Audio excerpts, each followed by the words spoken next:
One Welsh-American self-taught engineer designed every major American canal between 1817 and 1840.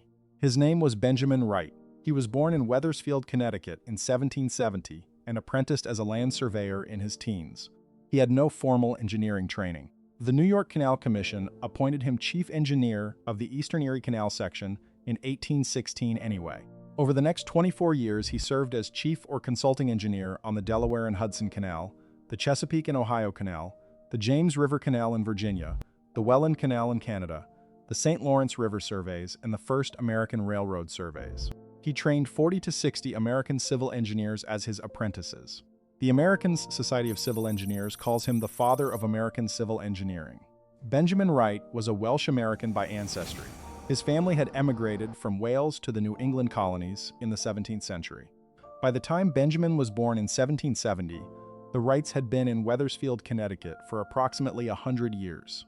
They were prosperous landowners and farmers, but not wealthy enough to send their sons to the European universities where formal engineering training of the period was available. Young Benjamin Wright received the standard New England grammar school education through approximately age 14, which gave him solid reading, writing, and arithmetic skills, plus some basic Latin and a foundation in geometry. He did not attend college. He did not study engineering formally. He apprenticed as a land surveyor under his uncle Joseph Allen in central New York State starting in approximately 1785 at age 15.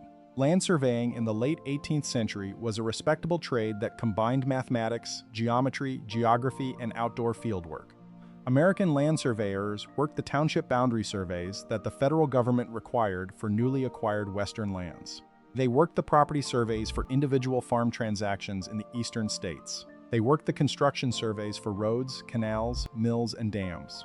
The training was largely practical, with apprentices learning the trade by working alongside experienced surveyors in the field. The mathematical foundation was solid, but the engineering content was limited to what the apprentices could pick up through observation and self-study.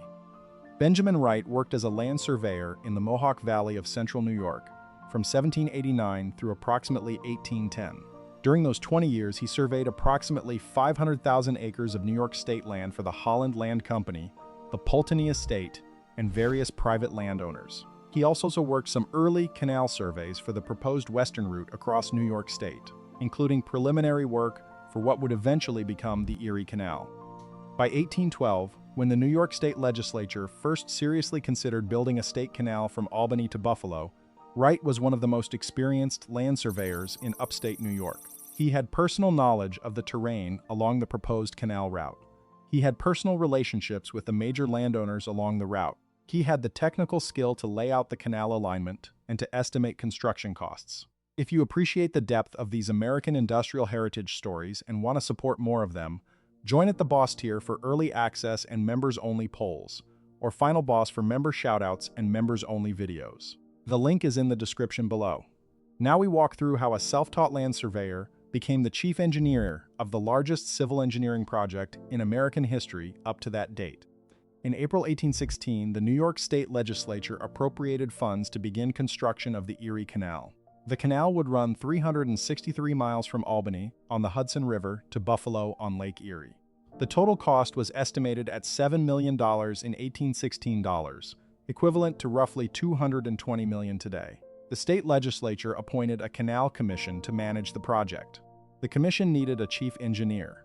There were essentially no formally trained American engineers available in 1816. The European engineering schools at Paris and Berlin had produced approximately 10 formally trained engineers in the United States by that year, most of them either French immigrants who had fled the post-Napoleonic political turmoil or American-born sons of wealthy families who had been able to afford European education. None of them had the specific local New York experience needed for the Erie project.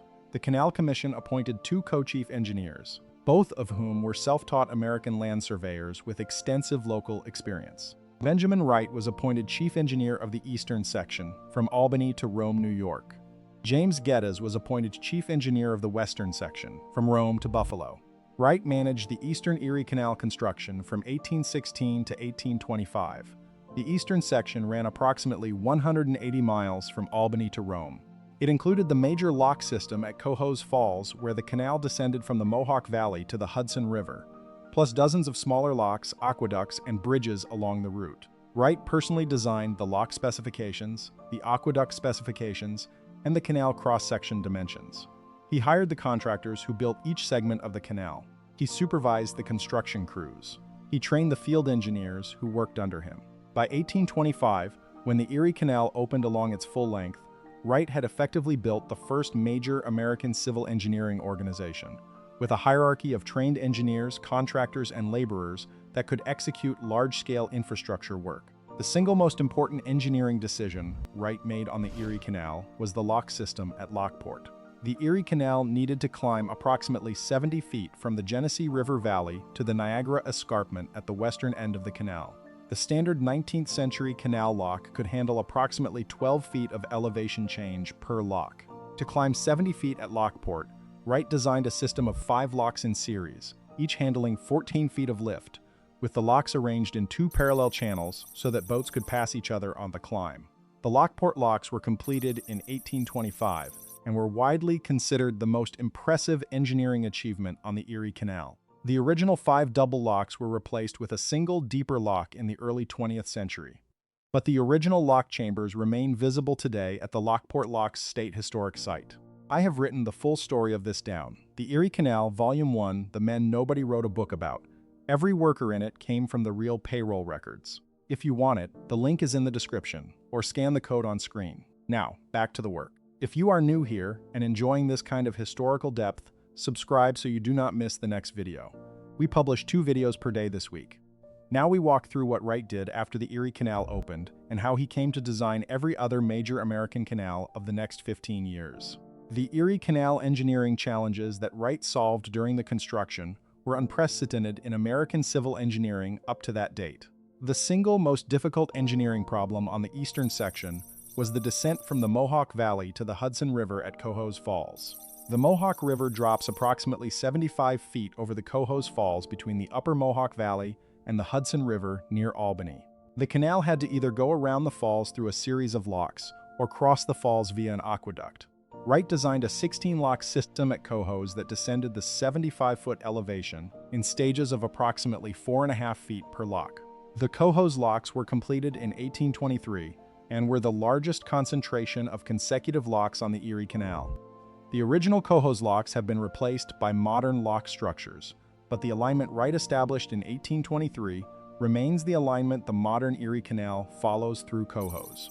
The aqueduct construction over the various creek crossings of the eastern Erie Canal section also represented a major engineering achievement. Wright designed approximately 18 major aqueducts on the eastern section, ranging from short single-span structures over small creeks to multi-span structures over major tributaries of the Mohawk River. The largest single aqueduct on the eastern section was the Schoharie Creek Aqueduct, an 800-foot multi-span stone arch structure completed in 1824. The aqueduct carried the canal water over Schoharie Creek at a height of approximately 25 feet above the natural creek level.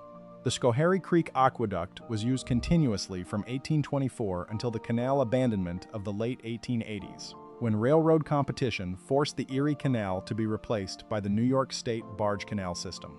Portions of the original Schoharie Creek Aqueduct stonework survive today as ruins at the Schoharie Crossing State Historic Site.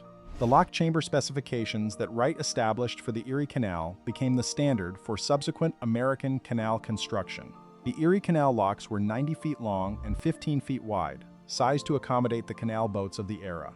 The lock gates were wooden mitre gates, hinged at the chamber walls and meeting in the center to form a V shape that resisted water pressure when closed. The lock walls were cut limestone masonry, set in hydraulic cement mortar developed specifically for the Erie project by Canvas White. The cement was American natural cement, processed from cement rock deposits in central New York State that White had discovered during the canal surveys. The natural cement was the first hydraulic cement produced in commercial quantity in the United States, and the Erie Canal lock construction was the first major application of American hydraulic cement to civil engineering. The Erie Canal opened along its full length on October 26, 1825. Benjamin Wright stood at the Buffalo terminus that day and personally inspected the first commercial boat to pass through the canal from Buffalo to New York City. He was 55 years old. He had spent the previous 9 years building the largest civil engineering project in American history. His reputation was now established across the United States as the man who had built the Erie. Other states and other canal companies wanted him. He spent the next 15 years moving from one major canal project to another, often serving as chief engineer for 2 or 3 different projects simultaneously, training apprentices on each project who would go on to become the next generation of American civil engineers. The apprenticeship structure that Wright established on the Erie Canal became the model for American civil engineering education for the next several decades. Wright took on apprentices in the standard 19th century trade apprenticeship pattern, with each apprentice serving for 3 to 5 years while learning the trade through practical fieldwork. Apprentices typically started as rodmen or chainmen on survey crews, then progressed to draftsman positions, then to assistant engineer positions on specific canal sections, and finally to chief engineer roles on smaller sub-projects. The progression typically took 5 to 7 years to complete. Wright supervised the apprentice progression personally, providing technical instruction in the evenings and weekends, in addition to the daily field training. The apprenticeship model produced engineers who had deep practical knowledge of construction methods, but limited formal mathematical training. The combination worked because 19th century American civil engineering was fundamentally practical rather than theoretical work. John Bloomfield Jervis was Wright's most successful apprentice. Jervis joined the Erie Canal survey team in 1817 at age 22 and served under Wright for the next 8 years. Jervis demonstrated exceptional engineering ability during the Erie construction and was given increasing responsibility for specific design problems. By the time the Erie opened in 1825, Jervis was effectively functioning as Wright's deputy on the eastern section. After the Erie completion, Jervis took on his own chief engineer assignments. His most famous work was the Croton Aqueduct, completed in 1842, which brought clean drinking water from the Croton River in Westchester County to Manhattan, transforming New York City's public health and enabling the city's emergence as a major American metropolis. The Croton Aqueduct engineering principles followed directly from Wright's Erie Canal engineering tradition. Canvas White was another key Wright apprentice.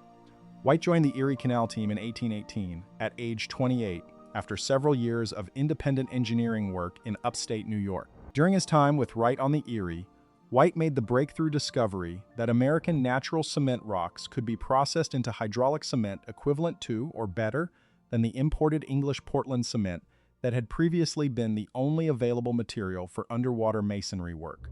The White patent on American hydraulic cement, issued in 1820, became the foundation of the American cement manufacturing industry for the next several decades. American natural cement, processed from cement rock deposits in central New York State, was used in essentially every major American canal, aqueduct, and underwater masonry project of the 19th century. The cost of American natural cement was approximately 1/5 the cost of imported English cement, which made many American civil engineering projects economically viable that would otherwise have been too expensive to build. The Delaware and Hudson Canal was Wright's next major project after the Erie. The Delaware and Hudson ran 108 miles from Honesdale, Pennsylvania to Kingston, New York, carrying Pennsylvania anthracite coal from the Lackawanna Valley to the Hudson River. Wright served as chief engineer of the Delaware and Hudson Canal from 1825 through 1828. The canal involved technical challenges similar to the Erie but on a smaller scale, including lock chambers through hilly terrain, aqueducts over creek crossings, and dam structures at key points along the route. The Delaware and Hudson Canal opened in 1829 and operated until 1898, when railroad competition finally drove the canal out of commercial service. The Chesapeake and Ohio Canal was Wright's third major project. The Chesapeake and Ohio ran 184 miles from Georgetown in Washington, D.C. to Cumberland, Maryland, along the Potomac River Valley. The original plan was to extend the canal further west to Pittsburgh and connect with the Ohio River, but the canal never reached past Cumberland. Wright served as chief engineer of the Chesapeake and Ohio from 1828 to 1833. The Chesapeake and Ohio Canal involved difficult terrain through the Potomac River Valley and required extensive aqueduct construction, including the Monocacy Aqueduct that crossed the Monocacy River near present-day Frederick, Maryland.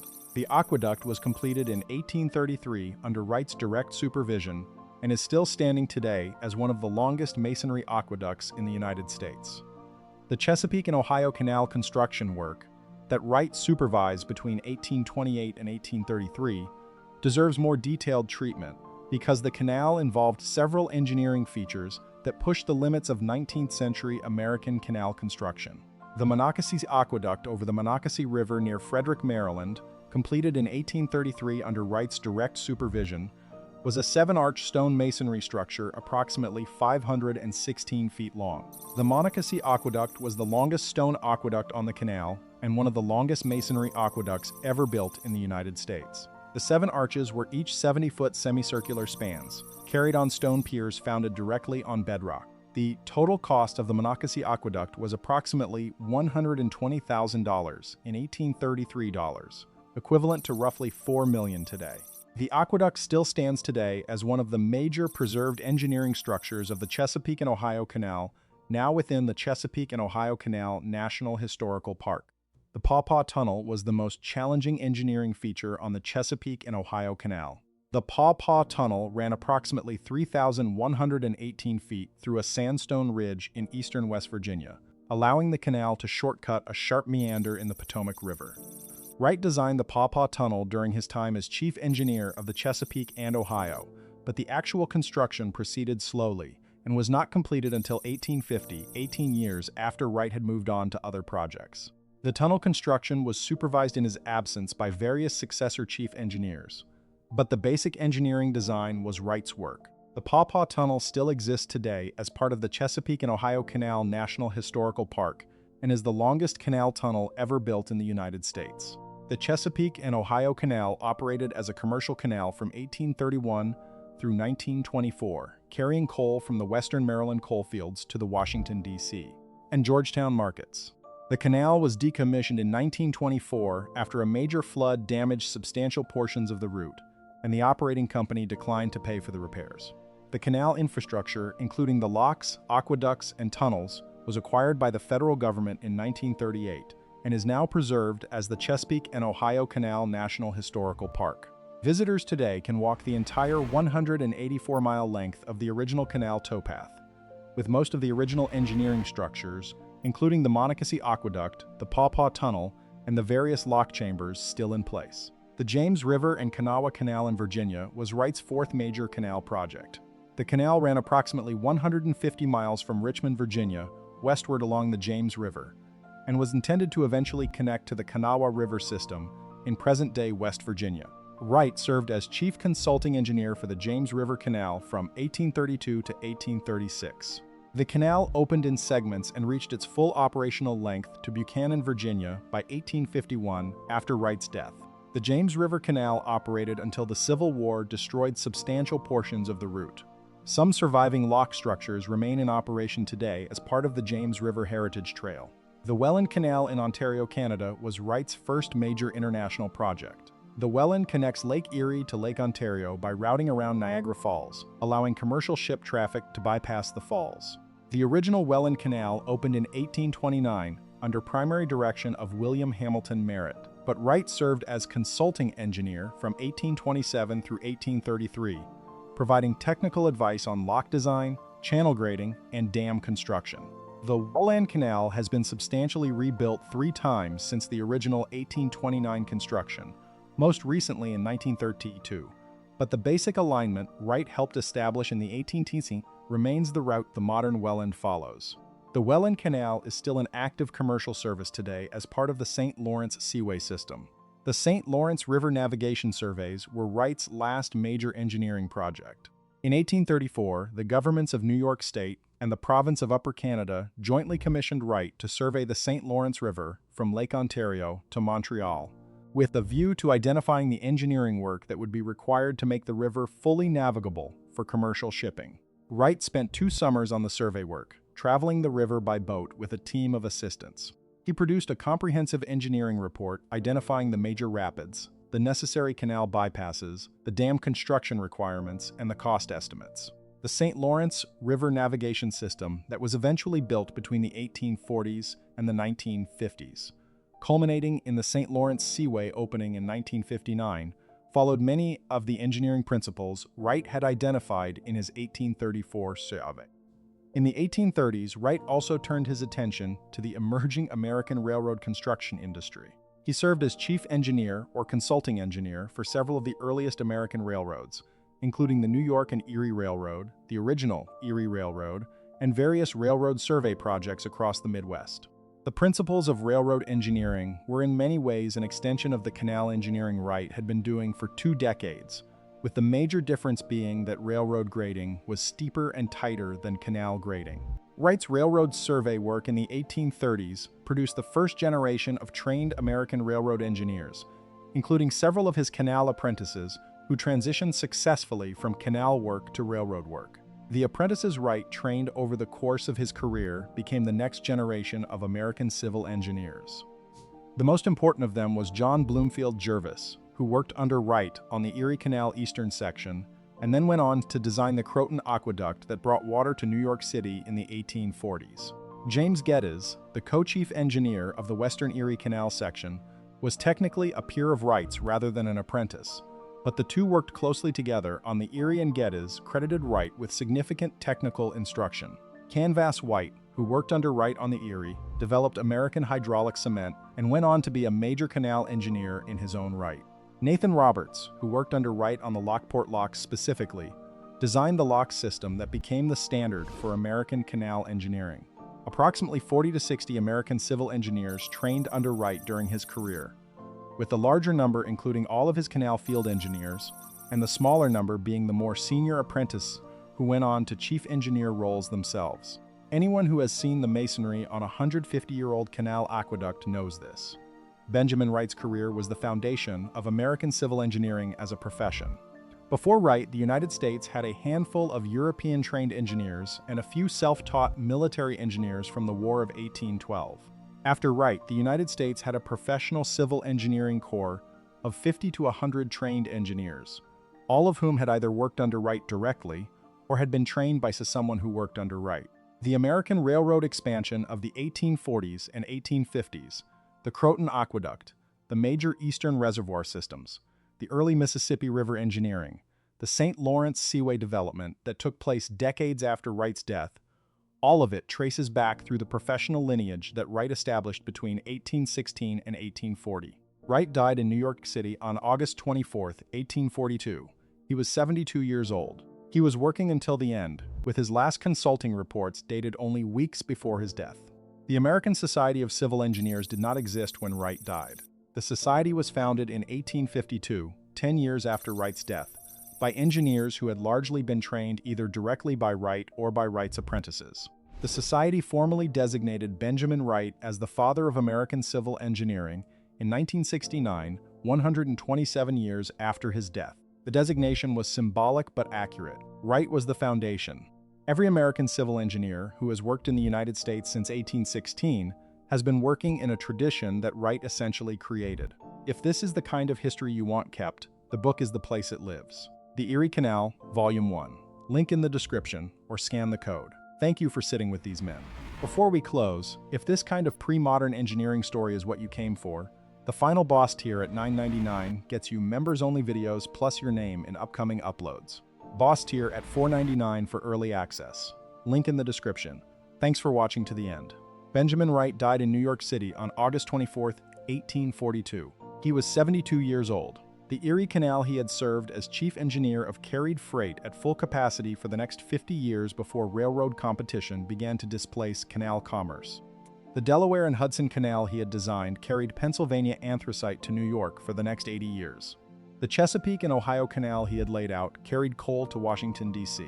for the rest of the 19th century. The James River Canal still has surviving locks in operation. The Welland Canal in Ontario still carries St. Lawrence Seaway traffic as part of the modern shipping network. The 40 to 60 American civil engineers he trained as apprentices designed most of the rest of American 19th century infrastructure.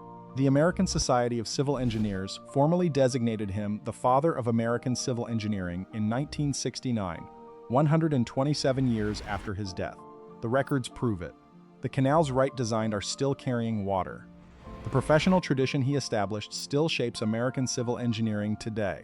The Welsh-American boy from Wethersfield, Connecticut, who apprenticed as a land surveyor at 15 years old, built American civil engineering as a profession over the next 57 years of his working life. He had no formal training. He had no engineering degree. He had no academic credentials. He had only his work. The work was enough.